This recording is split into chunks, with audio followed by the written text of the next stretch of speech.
Thank you for purchasing your Superior Sonotrax Elite fetal doptone.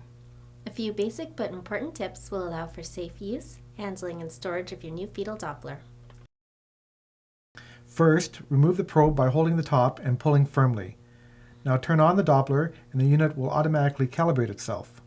For the first few seconds, the heartbeat will be averaged to provide a precise LED readout.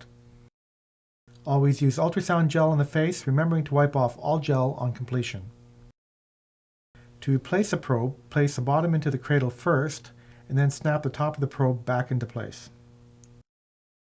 This Doppler is equipped with record and playback functions, volume controls, a charger for overnight charging, and a storage case.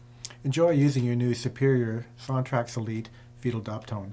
Additional technical data is available immediately following this presentation. Thank you.